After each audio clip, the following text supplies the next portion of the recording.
Assalamu alaikum. How are you, students? Hope you all are fine by the grace of Almighty Allah.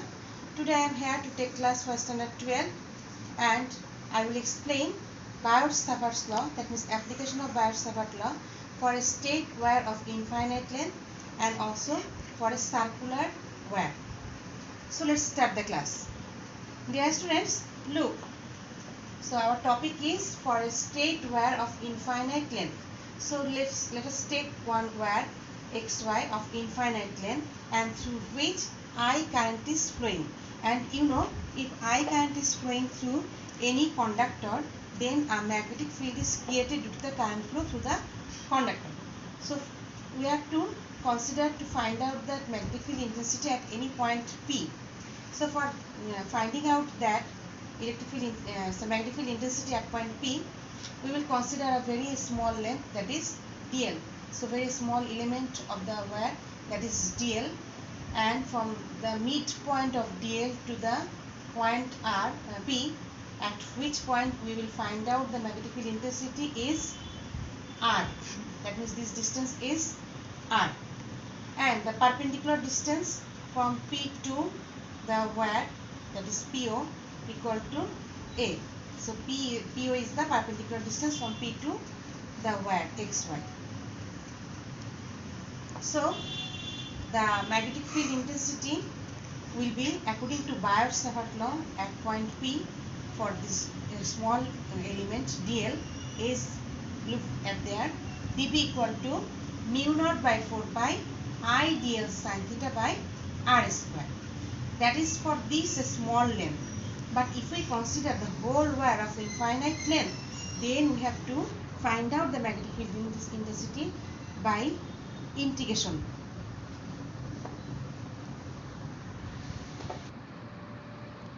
So look here, the magnetic field intensity can be found out for the whole straight wire by integration method.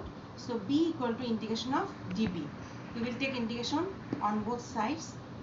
So here mu naught I by 4 pi, this quantity is constant, so we can take it outside of integration.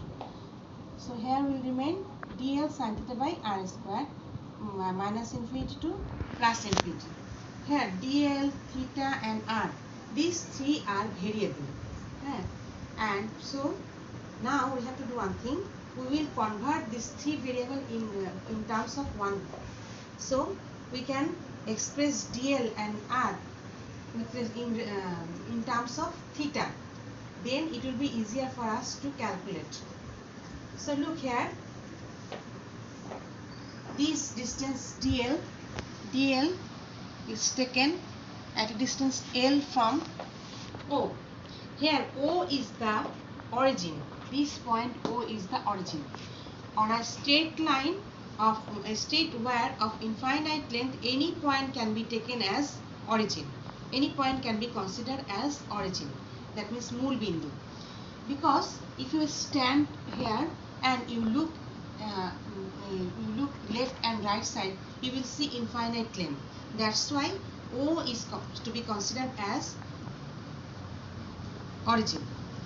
So from O to in this side any length will be negative, and O2 in the right side any length will be taken as positive. So here look, I have told you dl, theta and r, these three are variable. Why? Because this length dl can be taken at any position. So we can consider dl at this position. In that case r will be varied. Okay, and as a result theta will be varied. Here theta is the angle between dl and r. This angle is theta. So if we take dl at this position, then theta will be varied and r will be varied. That's why we will express dl in terms of theta. Again,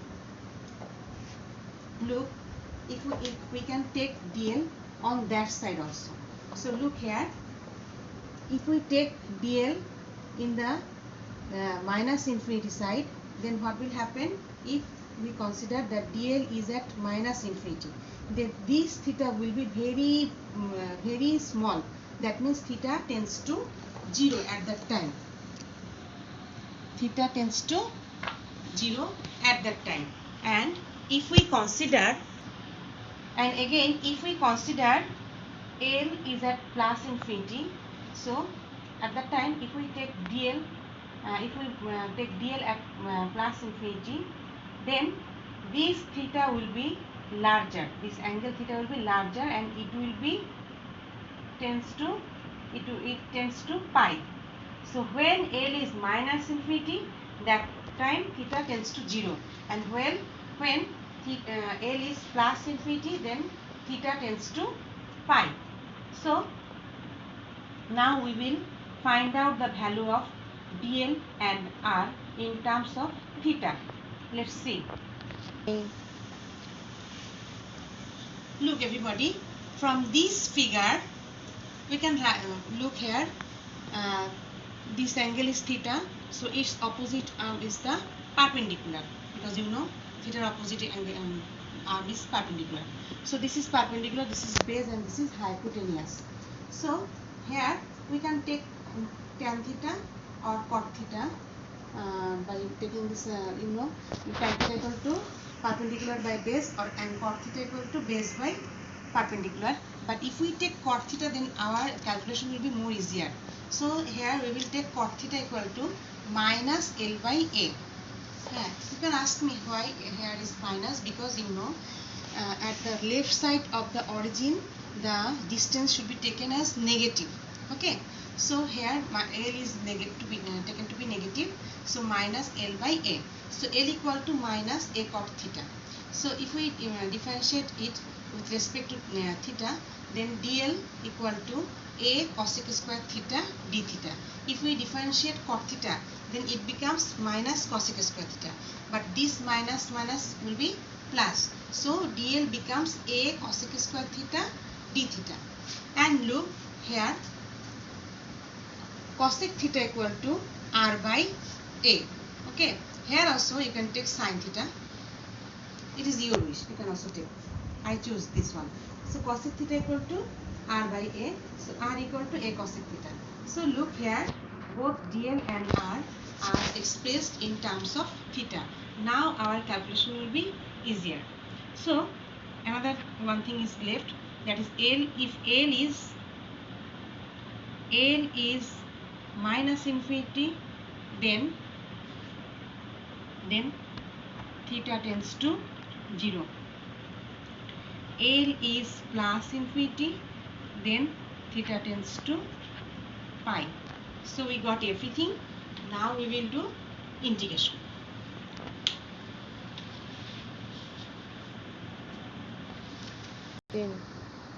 So look here, magnetic field intensity B equal to integration of 0 to B dB. Okay, so when theta is 0, then B is 0, and when theta is pi, then magnetic field intensity is B. So, and mu naught I by 4 pi, that is constant, so we can take it outside. I have already done that. Here the value of dl that we got, dl equal to A cosec square theta d theta. We have put the value of dl here, and sin theta will remain as usual, and it was divided by r square. So r equal to, we have already found that r equal to A cosec theta. So r square equal to A square cosec square theta. So now we can cancel out cosec square theta. So what will remain? So it will be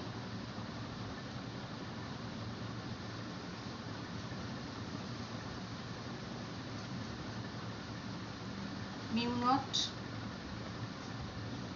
I by 4 pi integration of 0 to pi sin theta d theta, and we can take this A outside, because you have to remember one thing, A, that is the perpendicular distance from P to O, so at it is constant, because perpendicular distance will remain always same. So we can take it outside. So now it will be B, and mu naught I by 4 pi A, it will be minus cos theta. If we integrate sin theta, that will be minus cos theta. So we can take this minus sign over here. Okay, no problem. We can take for minus sign over here. Now we will put the value.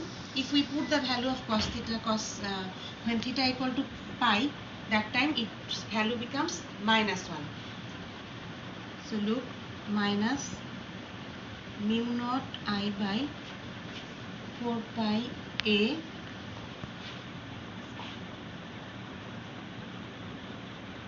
so minus cos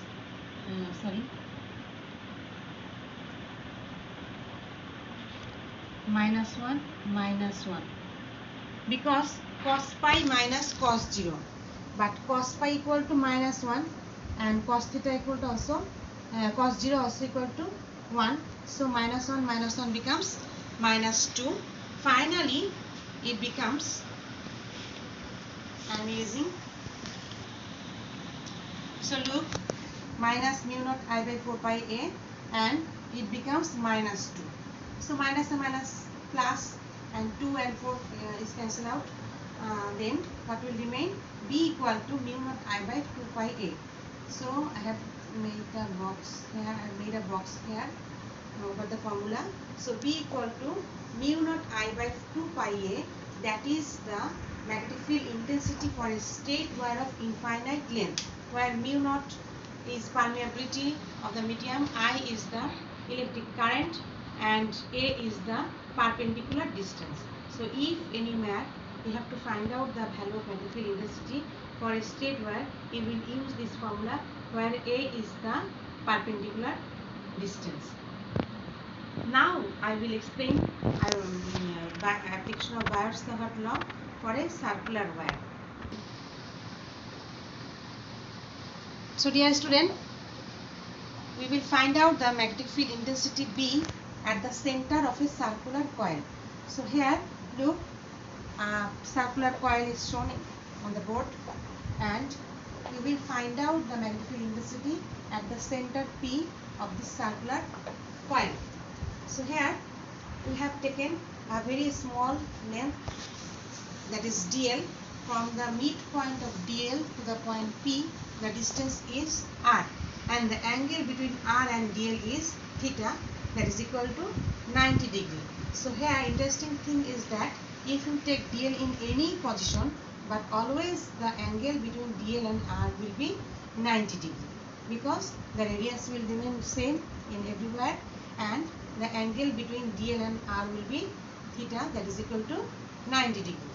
So here for the small element dl at the point P, we will find out the magnetic field intensity, that is dB equal to mu naught by 4 pi I dl sin theta by r square.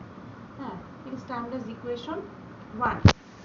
Now we can find out for the whole circular wire the magnetic field intensity at point B by doing integration method. Okay, so here for doing integration method, here the circumference of the circular coil is what? 2 pi r, isn't it? So the limit of L will be 0 to 2 pi r. Okay, because the circumference is twice pi r. Okay, and here theta equal to, I have told you always, theta will be 90 degree.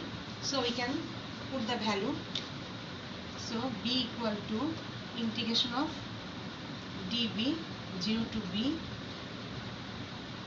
mu naught I by 4 pi, it is constant, so you can take it outside of integration of 0 to twice pi r, because the circumference will be, that means the length of the circular wire will be from 0 to twice pi r, as twice pi r is the circumference of the circular coil. So here dl sin theta, here in place of theta we can write 90 degree, okay, by r square r square. But sine 90 degree equal to what? You know, that is equal to 1. And here, in case of a straight wire, you have seen r is variable. But here, is r variable? No, here r is not a variable because here r is constant, because r is the distance from the midpoint of dl to the point P, and it is also the radius, and radius always remains same. That's why r is constant. So r we can take r also outside. So mu naught I by 4 pi r square, integration of 0 to twice pi r. We have sine 90 degree equal to what? 1. So it is only dl. Okay. So look here. Mu naught, it is very easy, simple calculation. 4 pi r square. Integration of dl is what? L. Because you know, integration of ds equal to what? X. Like that. Now we will put the value of here will be twice pi r. So look everybody. So mu naught by 4 pi r square and integration of dl, we got L. If we put the value of lower limit and upper limit, that will be 2 pi r minus 0. So you can write only simply twice pi r. So twice pi r and 4 pi r square cut each other, then what will remain? Twice r. So finally we got this formula, B equal to mu naught I by twice r. This is the formula of magnetic field intensity for a circular coil. The magnetic field intensity at the center of a circular coil.